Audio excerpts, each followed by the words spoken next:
tal? Vuelvo con el repaso de la EBAU y en este vídeo vamos a repasar a Rousseau.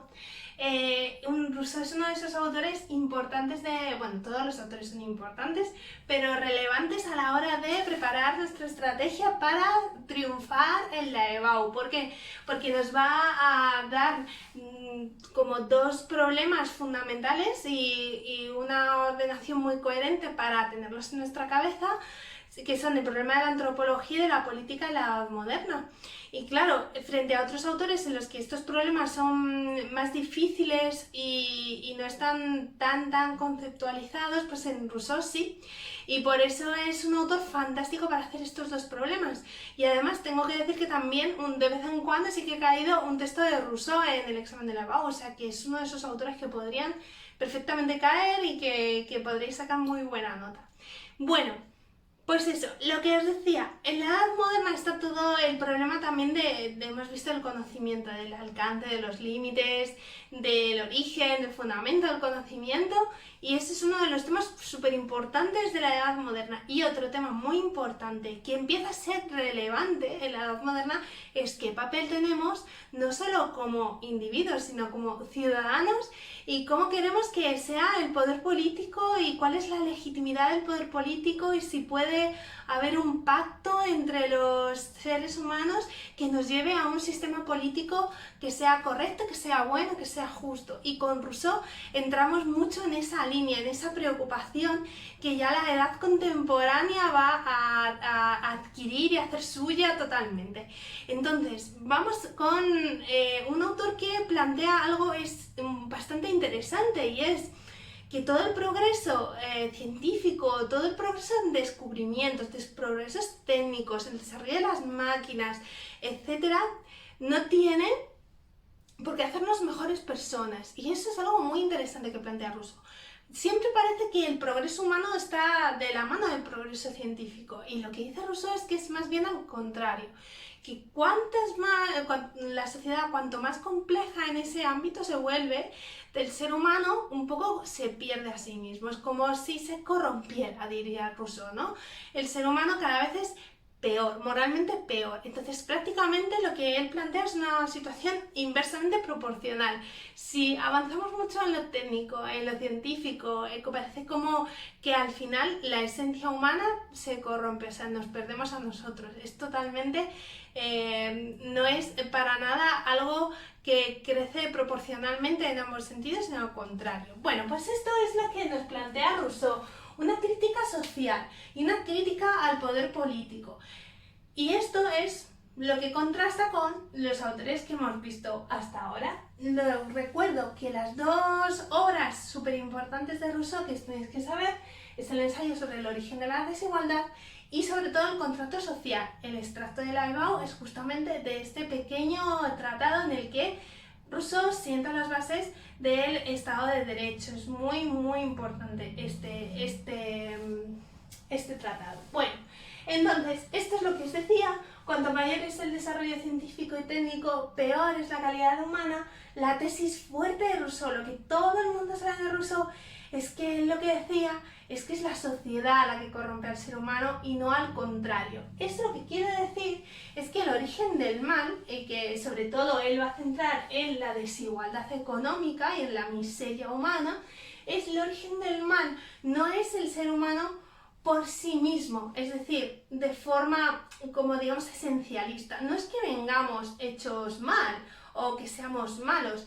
sino que el proceso de desarrollo social es el que hace que nos volvamos malos, ¿vale? Pero no es que nosotros lo seamos ya por nosotros mismos, ¿vale? Bueno, pues con Rousseau y en la obra del contrato social inauguramos bueno, no inauguramos, esa palabra está mal, borradla, no lo he dicho. Seguimos más bien, porque no es el primero que lo hace. Estamos en la corriente contractualista, en el contractualismo. Bueno, hay más autores, os los he puesto aquí, espero que los veáis. Está Hobbes, está Locke, Rousseau y luego Kant. Es decir, los filósofos modernos que tienen pensamiento político, la mayoría de ellos se adhieren a la corriente contractualista. El contractualismo tiene como algunos hitos importantes que son comunes a todos los autores. Por ejemplo, la hipótesis de un estado de naturaleza. ¿Cómo es el ser humano de forma natural? Es decir, en un estado prepolítico, sin leyes, sin nada de eso. ¿Cuál sería el pacto que podríamos llegar a hacer entre nosotros para tener una sociedad más justa? ¿Cuáles son los limitaciones? Bueno, ¿cuál es la limitación del poder político? Todas esas cosas son preguntas comunes a los autores contractualistas. Bueno, ya no voy a poder hablar mucho de ellos porque ya os dije que esto lo deberíais saber ya, ¿vale? Un poquito saber a Hobbes y a Locke, y yo lo que voy a sobre todo es a desarrollar a Rousseau. Entonces es muy importante entender que todos estos autores parten de lo que llamamos la hipótesis del estado de naturaleza. Y tengo que insistir en el concepto de la hipótesis. El estado de naturaleza, que lo vamos a ver ahora, es un estado hipotético. Nunca ha surgido y nunca ha sido realmente. Esto es una cosa que luego va a criticar mucho Marx a los contractualistas. Ellos parten de una situación posible, pero que saben que perfectamente que no se ha dado, para analizar cómo es el ser humano, ¿no? Entonces la pregunta que se hacen estos autores y que se hace Rousseau es ¿cómo es el ser humano sin la sociedad? O sea, sin leyes, sin pactos, sin normas, sin instituciones, sin jerarquías, ¿cómo seríamos? Bueno, pues ya sabéis, os recuerdo que una de las grandes respuestas a esta pregunta es la de Hobbes, que decía que el ser humano es malo por naturaleza. Cuando pregunto esto en clase normalmente y os digo, ¿qué pasaría si mañana no hubiese códigos legales, ni penalizaciones, ni leyes, ni nada? ¿Qué pasaría? Y todos prácticamente me planteáis el apocalipsis en clase. Bueno, pues esa es la visión de Hobbes, de que el hombre es malo para el hombre y entonces en estado de naturaleza el hombre estaría en un estado de guerra continuo. Contrasta con la visión de Rousseau, que es la contraria. El ser humano es bueno por naturaleza, en un estado en el que no hay sociedad civil, en el que no hay política, ni leyes, ni normas, ni nada. El ser humano no tiene asociaciones más allá de la familia, que sería la asociación natural, ¿vale? Una comunidad natural. Comparte todo lo que tiene, no tiene como tal ni siquiera propiedades ni nada, y tendemos a la generosidad, al altruismo, a darnos al otro. Es lo que llamamos el mito del buen salvaje. El mito del buen salvaje es el pensamiento de que el ser humano en estado prepolítico sería bueno por naturaleza, ¿vale? Sería como un estado, para que vosotros no lo entendáis, que lo he puesto aquí como un estado de gracia, ¿vale? De hecho, es un poquito, va un poquito por esa línea, ¿no? Es como el paraíso, no hay problemas, no hay nada de eso. Y me diréis, pues vaya hippie Rousseau. Pues sí, era un poco hippie, él pensaba esto, ¿no? Que en realidad, como es la sociedad la que nos corrompe, sin sociedad el ser humano sería, pues, eso, angelical prácticamente. Es importante entender que en un estado natural el ser humano lo que tiene son unos derechos naturales y una libertad, ¿no? La libertad es una idea muy importante. No está, como no hay leyes ni nada, ni hay unas normas establecidas, el ser humano vive en un estado de libertad natural que realmente pierde cuando empieza la sociedad civil. Y otra cosa que caracteriza mucho a los seres humanos es la perfectibilidad. ¿Y esto qué es? Pues la capacidad de generar una vida, ¿no? Y de generar y de ser mejores o peores. Eso es muy importante. Porque esto es algo que pertenece como tal al ser humano y no pertenece a otros animales. La capacidad de mejorar o empeorar esta condición natural. La perfectibilidad también es la hipótesis de que el ser humano puede tender a ser cada vez mejor, ¿no? A ser más, bueno, a ser perfecto realmente. Este es un presupuesto muy de la época moderna. Lo tiene Rousseau y también luego lo va a tener Kant. La idea de que el ser humano cada vez puede ir a mejor, ¿vale? Esta opinión que es también muy de la Ilustración, la mejora humana, la necesidad de la educación para todo eso y tal. Vale, pues entonces en el estado de naturaleza ya hemos entendido que somos buenos, que no hay ningún tipo de competición, de egoísmo ni nada, no hay conflicto, es un estado, es como las Bahamas pero mejor porque no hay consumo, ni hay bienes ni nada. Y ahora lo que tenemos que entender, que voy a explicar ahora, voy a cortar aquí, es cómo entonces pasamos de un estado de eso a la miseria más absoluta. Cómo se da ese paso y qué consecuencias va a tener. Vale, entonces, ¿cómo pasamos del estado de naturaleza al estado civil si somos buenos y perfectos y en definitiva no hay ningún tipo de conflicto? ¿Cómo es que decidimos pasar de ese estado de gracia al estado que tenemos en el que lo que ve y observa Rousseau es que está caracterizado sobre todo por una desigualdad enorme entre los seres humanos, gente que acumula muchísima riqueza, gente que no tiene prácticamente nada? ¿Cómo es posible que hayamos llegado a una sociedad así, ¿no? Un estado así en el que la libertad no es garantía ninguna, no la hay, no existe? En realidad es todo lo contrario, no hay libertad porque no hay igualdad natural entre los seres humanos. Bueno, pues hemos llegado a eso precisamente por la aparición de la propiedad privada. Aquí os lo he puesto, ¿vale? La propiedad es un concepto muy importante para Rousseau, para los contractualistas en general, y ya sabéis que luego Marx discutirá ampliamente sobre sobre la acumulación de la riqueza, la propiedad privada y si se puede mantener o no se puede mantener, ¿no? Entonces, Rousseau es el primero que critica la propiedad, porque para Locke la propiedad era, como ya os dije, el fruto del esfuerzo y del trabajo, y es inherente al ser humano. Si el ser humano trabaja y emplea energías en eso, es también necesario que tenga una propiedad. Para Hobbes también era indiscutible que la propiedad era lo característico del ser humano y que el gobernante, que es un gobernante absoluto, lo que garantiza realmente es nuestro derecho a la vida y a la propiedad. Y Rousseau lo que llega es a una crítica de que va a la raíz, y es a la aparición misma de la propiedad privada. Él piensa que en el momento en el que aparece la propiedad, el ser humano da un paso ilegítimo porque la propiedad en sí misma es mala. Es el origen, como os he puesto aquí, de la sociedad, y es el origen del mal. Con la aparición de la propiedad pasamos del estado de naturaleza al estado de civil. Lo que cabe siempre preguntar, y me preguntabais de forma muy apropiada en clase, es ¿y por qué, en qué momento justifica Rousseau que de repente aparezca la propiedad? Pues si el ser humano es bueno por naturaleza, ¿por qué genera o inventa la propiedad privada? Pues eso es algo que desde luego le podemos echar en cara a Rousseau, porque Rousseau nunca termina de explicar bien ese hecho, efectivamente. Lo que él dice es que de repente hay alguien en el estado de naturaleza que decide de alguna forma decir que algo es suyo, ¿no? Esto es mío y no es tuyo, no lo puedes tocar. Es lo que degenera o lo que hace que aparezca la propiedad.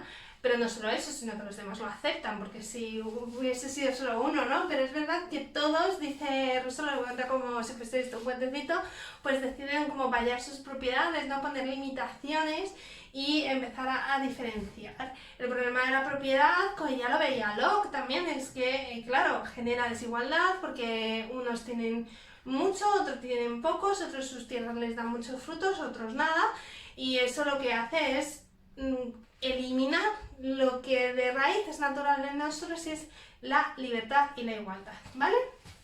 Bueno, la propiedad es lo que permite, por tanto, la acumulación de la riqueza, el egoísmo, la competitividad, algo que no existía en el estado natural.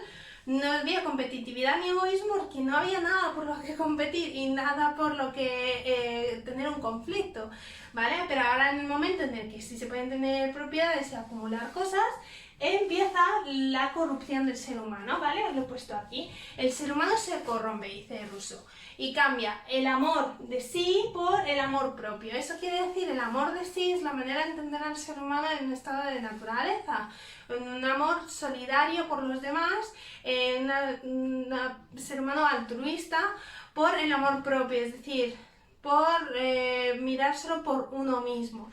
Ese también corresponde a un cambio que dice Rousseau entre el ser y el parecer. Hasta entonces, hasta que aparece la sociedad, el ser humano no tiene que aparentar nada, es simplemente un ser ahí, es decir, él simplemente se muestra tal y como es y no necesita, digamos, como ponerse máscaras. La sociedad, dice Rousseau, se caracteriza por la escisión entre el ser y el parecer. Es muy importante aparentar lo que no se es. Esto lo podemos ver hoy también, que Rousseau en eso tenía mucha razón. La apariencia frente a la realidad, lo que nos lleva siempre a intentar parecer más de lo que somos, o aparentar más de lo que somos, o adaptarnos a las normas y a las estándares sociales, aunque seamos realmente otra cosa. Entonces, la propiedad es la que origina la sociedad, y por la naturaleza misma de la propiedad, el ser humano muta su propia esencia. ¿Vale? Ahora, es verdad que a pesar de que la sociedad, para decirlo mal y pronto, es un poquito una mierda según Rousseau, y tenemos una sociedad muy desigual, precisamente amparada en la idea de la perfectibilidad que os comentaba, para Rousseau es posible mejorar las cosas, ¿vale? Frente a Hobbes, porque Hobbes, al suponer que somos malos, él piensa que cualquier pacto va a ser, o sea, que el pacto es necesario, pero que el pacto al final lo que va a decretar es una pérdida de la libertad. Hobbes no aspira a que tengamos un estado, ¿cómo decirlo?, justo, equitativo, en el que haya una igualdad entre los seres humanos, etc. No. O sea, al final lo que llega es un estado absoluto, con un gobernante que nos quita prácticamente todas nuestras libertades, etcétera, etcétera. ¿Por qué? Porque no sabemos gestionarnos. Pero para Rousseau esto no es así. El ser humano ha hecho algo mal, que es instaurar la sociedad, que todo eso ha degenerado, pero también lo puede hacer bien. Por eso el pacto social para él es muy importante. El pacto social es el momento, el establecimiento de un cuerpo político, ¿vale? Y esto es lo que llama él la voluntad general. La voluntad general no puede simplemente entenderse como una voluntad de la mayoría o los intereses de la mayoría sin más. Es algo más profundo. Y esto es justo el trozo de texto que está puesto ahí en la EBAU. La voluntad general es el establecimiento de un cuerpo político que nos une y que se pone frente a nosotros, ¿vale? Es decir, es algo que pensarlo de una forma bastante espiritual. Es el producto de una comunidad, o la comunidad en sí, ¿vale? Eso quiere, ¿cuándo se establece y cómo? Pues lo que dice Rousseau es que nosotros, cuando hacemos el pacto social, o cuando vamos al pacto social, lo que nosotros hacemos es ceder nuestras libertades individuales, es decir, cedemos el derecho al autogobierno. Pero es muy importante para Rousseau que el ser humano conserve su libertad, y entonces él piensa que cuando todos hacemos eso, cuando yo cedo mi derecho al autogobierno pero los demás me ceden el suyo, en realidad no he perdido algo que he ganado, y entonces es como las gallinas que entran por las gallinas que salen. Pues esta es un poco la idea, ¿vale? De esa cesión del autogobierno nace una voluntad común, ¿vale? Pero no es exactamente una voluntad de la mayoría, sino el establecimiento como tal, la génesis de un cuerpo político que no solo nos engloba, sino que somos nosotros y ante el cual ya no podemos oponernos. Es decir, nadie puede en un Estado de Derecho ir contra el Estado de Derecho o ir contra la propia voluntad general. Eso no sería posible. De hecho, en el texto que tenéis y que discutimos tanto en clase, que por cierto fue una clase maravillosa, y cuando me acuerdo digo, es que son tan bonitos, lo bien que discutisteis todo esto y lo interesante que fue ver este tema con vosotros en clase. Me acuerdo de lo mucho que os echo de menos, de verdad. Es que esto de grabar sola no es lo mismo. ¿Qué estaba diciendo yo? Ah, bueno, pues eso, que en el texto aparece esa idea de que el ser humano hay que obligarle a ser libre. Es decir, no se puede ser libre más allá de las leyes o más allá del establecimiento de esta voluntad general, que, como os he puesto aquí, por un lado es como poder legislativo soberana misma, y por otro lado, como Estado más pasivo, hace que se ejecuten estas leyes. Bueno, el pacto social lo que hace es trasladar esa libertad individual a una libertad civil, restaura la libertad, porque en un estado corrupto, como hemos visto, no existe.